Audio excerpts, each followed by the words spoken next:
I was born broken. That's what my family thought. Anyway, a defective kid with a rare immune disorder that turned every cold into a death sentence. I didn't cry much, not that I remember, but I was too weak to fight when they left me.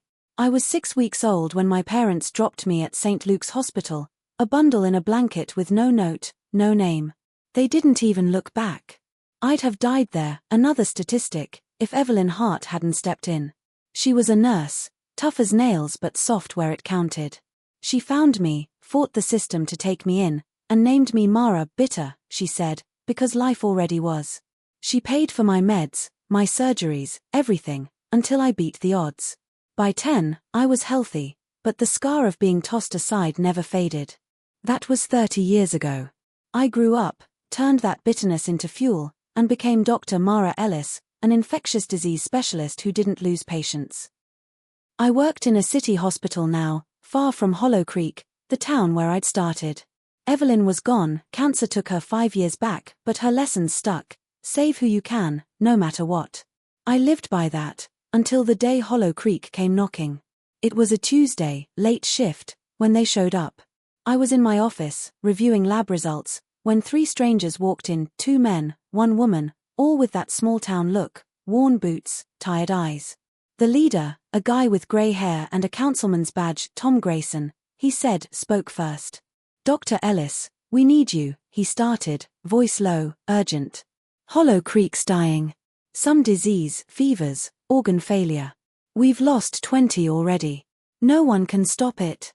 I leaned back, arms crossed, waiting for the punchline. "You're the best," he went on. "A specialist. Please, come help us." I didn't move, didn't blink. "Hollow Creek," I said, letting the name sit heavy between us. "That's where I was born, right? Before my family dumped me like trash." Tom flinched, glanced at the others, a woman with a tight bun, a man shifting on his feet. They hadn't expected that.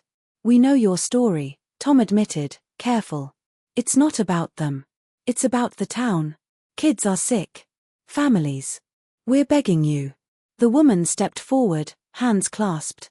"Mercy, Dr. Ellis. Have mercy." I laughed, short and sharp. "Mercy? You're asking the wrong person." They didn't get it, not yet. I stood, walked to the door, held it open. "You've got the wrong doctor. Try someone who cares." Tom tried again, voice rising. "You're our last shot. Please, just hear us out." I cut him off. "I heard you. Answer's no. Get out." They hesitated, then filed past me, heads low. The woman muttered heartless under her breath, loud enough to sting. I shut the door, locked it, and sat back down. My hands shook, but I clenched them into fists until they stopped. I tried to work after that, pulled up patient charts, but my mind wouldn't settle. Hollow Creek. I hadn't been back since Evelyn got me out, hadn't wanted to. The town meant nothing, less than nothing. My parents were still there, I guessed, and siblings I'd never met. They'd lived their lives while I clawed my way up from nothing. Now they needed me. The irony burned, but I pushed it down, focused on my city cases, flu strains, antibiotic resistance, things I could fix. That night, my phone rang. I almost ignored it, but the number was familiar, Dr. Sam Carter, an old med school friend who'd gone rural. "Mara," he said, no preamble. "That outbreak in Hollow Creek, it's spreading. Cases in Milton, 15 miles out. It's bad, worse than they're saying." I gripped the phone, said nothing. "I know you hate them," he went on, "but this isn't just their problem anymore. It's coming your way." I told him I didn't care, that it wasn't my fight.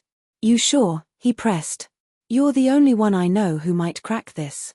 I hung up, stared at the wall, his words looping in my head. I poured a drink whiskey, straight, and sat in the dark. 20 dead. Kids, he'd said. I saw Evelyn's face, the way she'd looked at me when I was small, fighting to breathe. She'd have gone, no question. But I wasn't her. I didn't owe Hollow Creek my life, my skills, anything. They'd left me to die, now they could figure it out themselves. That's what I told myself, anyway. But Sam's warning stuck, the disease wasn't staying put. It was moving, creeping closer, and I couldn't shake the feeling that it'd find me whether I went to it or not. I finished the drink, set the glass down hard. The delegation's plea echoed mercy, they'd said. Heartless, they'd called me. Maybe they were right. Maybe I didn't care. But as I lay in bed, eyes on the ceiling, I wondered, what if I was the only one who could stop it? Not for them, but for me, to prove I'd risen above their rejection. I didn't know yet. All I knew was the wound they'd left was still there, and it wasn't healing anytime soon. I tried to bury Hollow Creek after the delegation left. Work was my shield, patients with pneumonia, a stubborn staph infection, cases I could solve without thinking about that town. But it didn't work. Sam's call kept replaying, spreading, he'd said, coming my way. I pushed it out, focused on charts, but my hands weren't as steady as they used to be. I'd built a life here, a good one, far from the people who'd thrown me away. Now they were clawing back in, and I hated them for it. 2 days later, a letter came. Handwritten, postmarked Hollow Creek, addressed to Dr. Mara Ellis in shaky script. I knew who it was from before I opened it, my parents, the ones who'd left me at St. Luke's. I almost tossed it, but something made me rip it open instead. Dear Mara, it started, we know we failed you. We were young, scared, didn't understand your sickness. We regret it every day. Regret. The word hit like a slap. They went on, siblings I didn't know, a town dying, a plea for me to come. We're sick too, they wrote. Please save us. I stared at it, chest tight, then lit a match and burned it in the sink. The flames ate their words, but not the anger. They didn't get to play sorry now, not after 30 years of silence. I went back to work, told myself it was done. But that afternoon, Sam emailed me data from Hollow Creek, raw numbers, and symptoms he'd pulled from their overwhelmed clinic. I shouldn't have opened it, but I did. Fevers spiking to 105, lungs failing, a mortality rate climbing fast. I scrolled, stopped on the pathogen profile, unidentified, resistant, a nasty little beast I'd seen before in a research lab years back. Rare, tricky, the kind of puzzle I lived to crack. My fingers hovered over the keyboard, itching to dig in, but I shut the laptop instead. Not my problem. Not my people. The next day, they came again. I was leaving the hospital, coat on, when I saw them. Tom Grayson and a new face, a woman with hollow cheeks holding a girl, maybe 6, bundled in a blanket. The kid, Lily, Tom called her, was burning up, skin sallow, breathing shallow. I stopped, couldn't help it. Dr. Ellis, Tom said, stepping forward, she's dying. We've tried everything, antibiotics, antivirals, nothing works. The woman's eyes locked on mine, desperate. You're our only hope, she said, voice cracking. Please. Lily coughed, a wet, ragged sound, and I saw myself in her, small, fragile, abandoned. My condition had sounded like that once, before Evelyn saved me. I clenched my jaw, shook my head. I told you no, I said, sharp. Find someone else. Tom grabbed my arm as I turned. There is no one else, he snapped. You're the specialist. You know this stuff. I yanked free, glared at him. You don't get to need me now. None of you do. The woman sobbed, clutching Lily tighter, and Tom's face hardened. You're letting her die, he said. You're letting us all die. I walked away, their stares boring into my back, Lily's cough echoing in my ears. I didn't look back. That night, I couldn't sit still. I paced my apartment, replaying it, Tom's anger, the woman's tears, that kid's face. I poured a drink, downed it, poured another. Evelyn would have gone. She'd have packed a bag, driven straight there, no hesitation. But I wasn't her.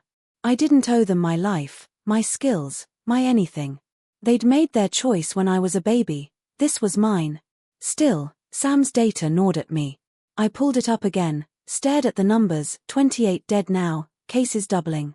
I traced the pathogen's markers, cross-referenced my old research. It was familiar, a strain I'd studied in grad school, lethal, adaptive, a killer if you didn't know its tricks. I did. I shut it down, told myself to let it go. But the phone rang, Sam again, late, his voice tight. Mara, it's worse. Lily's in a coma. They're airlifting her to county, 30 miles from you. And we've got 2 cases in Milton confirmed, same strain. I gripped the phone, said nothing. You can't ignore this, he pressed. It's not just Hollow Creek anymore. I hung up, sat there, the room closing in. 2 cases, 30 miles. Not my city yet, but close. Too close.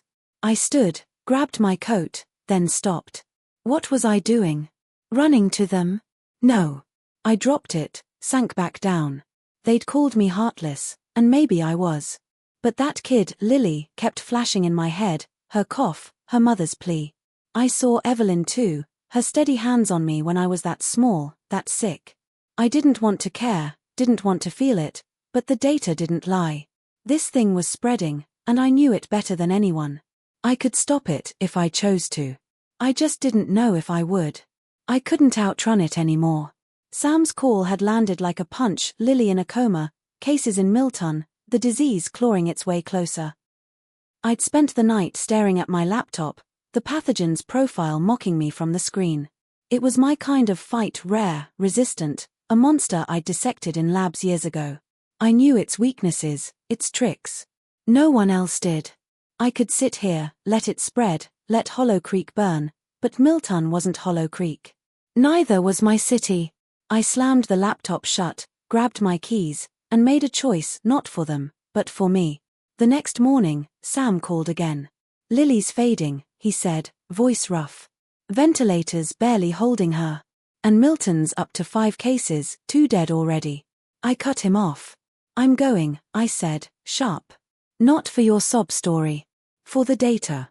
He paused, then said, good enough. Meet me at county, I'll get you samples. I hung up, packed a bag, laptop, notes, my old research, and drove to county hospital, 30 miles out. Sam was waiting, scrubs wrinkled, eyes red from no sleep. He handed me a vial, blood from a Milton patient, and a file. This is it, he said. Crack it, Mara. I didn't waste time. I took over a corner of their lab, set up my gear, and dove in. The pathogen was a beast, fast mutating, shredding immune systems like paper. I ran tests, matched it to my grad school strain, a bacterial hybrid, stubborn as hell, but I'd beaten it once in simulations. I worked through the night, alone, ignoring Sam's check-ins. By dawn, I had it pinned, antibiotic resistant, but vulnerable to a combo I'd theorized years back. I scribbled the formula, sent it to Sam. Test this, I told him when he showed up. If it works, Milton's got a shot. He nodded, took it, and left me to crash on a cot. 2 hours later, he woke me. It's slowing the progression, he said, almost smiling. Milton's stabilizing. I sat up, nodded, but my mind was already shifting. Hollow Creek was the source, ground zero, and it was still bleeding bodies. I could stop there, let them figure it out, but the pathogen wouldn't. It'd keep spreading unless I cut it off. I stood, grabbed my bag. I'm going to Hollow Creek, I said. Sam raised an eyebrow. Thought you didn't care. I glared at him. I don't. This is containment, not charity. The drive took 3 hours. I didn't call ahead, didn't want them thinking I'd softened. When I pulled into Hollow Creek, it was a ghost town, stores shuttered, clinic overflowing, people moving slow like they'd given up. Tom Grayson met me at the edge of town, face gaunt, a clipboard in hand. You came, he said, surprised. Don't get excited, I snapped. I'm here to kill this thing, not save your feelings. He nodded, led me to the clinic, a makeshift mess of cots and fours, patients coughing, dying. I saw Lily's mother first, sitting by an empty bed. She's at county, she said, voice flat. You're too late for her. I didn't respond, just set up my laptop and started pulling samples. Then they showed up, my parents. I'd known it was coming, braced for it, but seeing them hit harder than I expected. My mom was thin, pale, leaning on a cane, my dad hunched, coughing into a rag. Strangers with my eyes. Mara, my mom started, tentative. We heard you were here. I kept my back to them, prepping a slide. Don't, I said, low. I'm not here for you. My dad stepped closer. We're sorry, he rasped. We were wrong. Let us, I spun, cut him off. You don't get to be sorry now. You left me. I don't know you, and I don't want to. They flinched, backed off, but their stares lingered as I worked. The town watched me too, some grateful, some wary. A guy in a trucker hat muttered outsider as I passed. A woman with a sick kid thanked me, tears in her eyes. I ignored them all, focused on the samples. The pathogen was the same, but worse here, more aggressive, rooted deep. I needed the source, not just the cure. I grilled Tom, got him to pull records, water logs, factory permits, anything. Work fast, he said. We're losing 10 a day. I didn't promise anything, just kept going. That night, alone in the clinic, I ran numbers. Milton was holding, thanks to my combo, but Hollow Creek was a sieve leaking death. Sam texted, Lily was off the ventilator, awake. I didn't reply, didn't care about the win. This wasn't about her, or them. It was about the line, the one between me and this disease, between my past and my present. I'd crossed it coming here, but I wasn't staying. I'd kill this thing and leave, no ties, no mercy. That's what I told myself, anyway, as the town's shadows pressed in around me. I didn't come to Hollow Creek to play hero. I came to cut the head off this disease and walk away, nothing more. The clinic was my battlefield, cots crammed with patients, machines beeping, a steady hum of despair. I'd been there 2 days, running on coffee and spite, pulling samples from the sick and dying. The pathogen was relentless, chewing through them faster than I'd seen in Milton. My combo slowed it, bought time, but it wasn't enough. I needed the source, the root, or this town would keep bleeding out and take half the county with it. Tom handed me what I'd asked for, water logs, factory records, maps. I spread them across a table, traced patterns while he hovered, twitchy. Anything, he asked, voice thin. Working on it, I said, not looking up. The numbers told a story, spikes in cases near the north end, a cluster by the old mill district. I zeroed in on the water reports, contaminants, unchecked for years, tied to a shuttered factory, Hollow Creek Textiles, closed a decade back but still leaching into the wells. I ran a sample from the clinic's tap, tested it against the pathogen. Match. This is it, I told Tom, shoving the results at him. Your water's poison. That's where it's coming from. He stared, pale. The mill. That's been dead forever. I didn't care about forever, just now. Get me there, I said. He drove me out, a bumpy ride to a hulking skeleton of a building.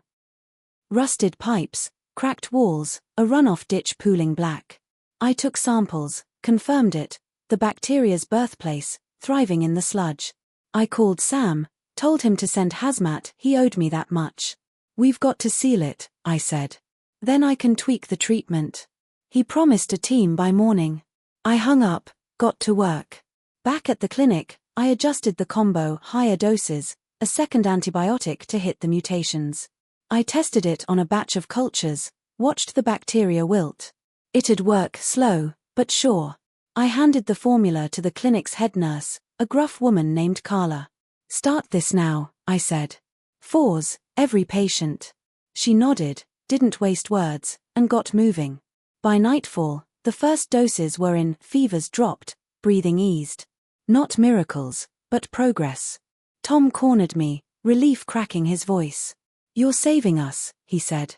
I brushed it off. I'm stopping it. That's all. Then my parents came back. I was charting results when they shuffled in. My mom gripping her cane, my dad wheezing, both sicker than before. I didn't look up, kept writing, but my mom spoke anyway. Mara, she said, soft, we saw what you're doing. Thank you. I slammed the pen down, turned on them. Don't, I snapped. This isn't for you. My dad coughed, stepped closer. We know we hurt you, he said. We were wrong, scared, stupid. Let us make it right. I stood, faced them, years of rage boiling up. Make it right? I said, voice low, hard. You left me to die. 6 weeks old, alone, because I was broken. Evelyn saved me, you didn't. You don't get to crawl back now because you're scared again.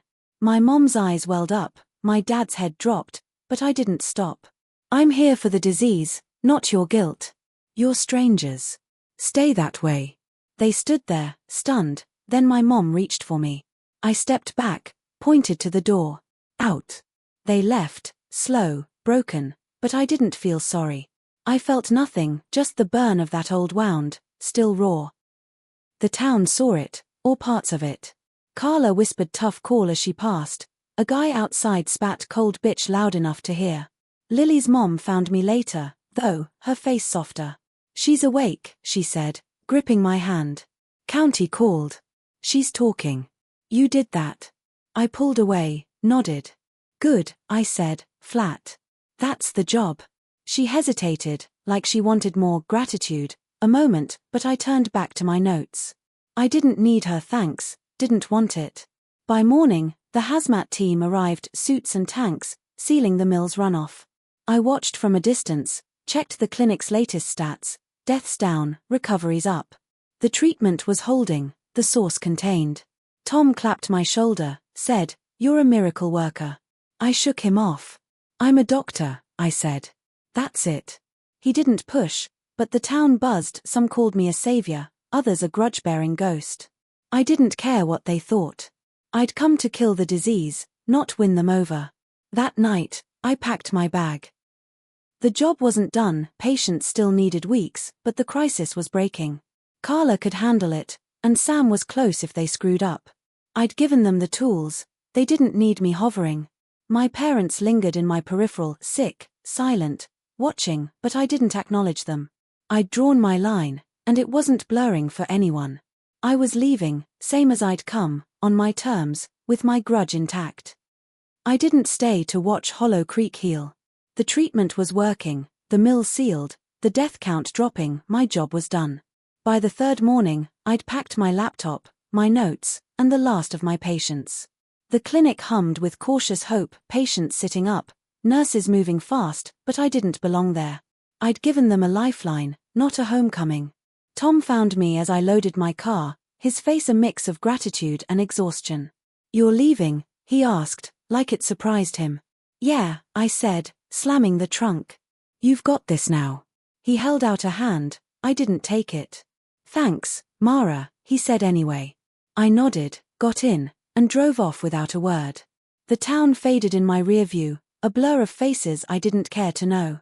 Carla had the formula, Sam was on call, Hollow Creek would stand or fall on its own. I'd stopped the bleeding, contained the spread, Milton was safe, my city untouched. That's what mattered. Not their thanks, not their redemption. My phone buzzed as I hit the highway. Sam, texting, "Lily's discharged. Hollow Creek's at 80% recovery. You're a legend." I didn't reply. Legends didn't run on grudges, but I did. I stopped at a gas station halfway back, grabbed a coffee, and checked my voicemail. One message, from my mom, her voice frail, hesitant. "Mara, it's us. We're getting better, thanks to you. We'd like to see you, talk, if you'd let us. Please." I deleted it before she finished, took a sip, and kept driving. They'd had 30 years to talk, they didn't get a second chance because I'd saved their skins. The road stretched out, empty, and I let the silence settle. No regrets, no softening, just me, the way I'd always been. Back in the city, I went straight to the hospital. My patients were waiting, flu cases, a tricky sepsis, work I knew. I slid back into it, no questions, no fuss. My supervisor clapped me on the shoulder later, said she'd heard about Hollow Creek. "Hell of a thing you did," she said. I shrugged. "Just science," I told her, and meant it. She didn't push, didn't need to. The outbreak was a blip now, contained, fading from the news. I'd made sure of that. That night, I drove to Evelyn's grave. It was late, the cemetery quiet, just me and her stone. Evelyn Hart, 1958 to 2018. I'd brought my old stethoscope, the one she'd given me when I started med school. I knelt, set it down, let my fingers linger on the cold metal. "I did it," I said, voice steady. "Stopped it. Not for them, for me, for you." I pictured her, strong hands, sharp eyes, the woman who'd fought for me when no one else would. She'd have gone to Hollow Creek for mercy, not spite, but she'd raised me to survive, not forgive. I stood, brushed off my knees, and walked away. That was my closure. A week later, Tom called. I almost didn't pick up, but curiosity won. Mara, he said, wanted you to know we're at 95%.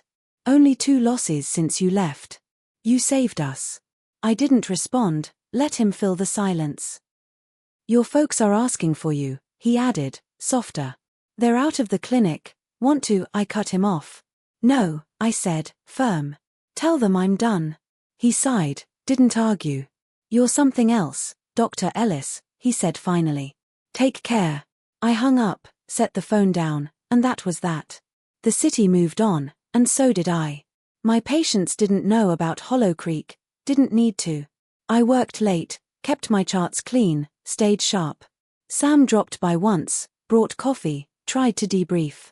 You're a ghost out there, he said, half laughing. They're calling you the grudge doctor, saved their lives, didn't give a damn. I sipped, didn't smile. Sounds about right, I said. He shook his head, left it alone. He got it, I wasn't in this for applause. Sometimes, I'd see Lily's face, those shallow breaths, her mom's grip, or hear my mom's voice, pleading. It didn't change anything. I'd acted, fixed it, walked away. Hollow Creek called me heartless, and maybe they were right.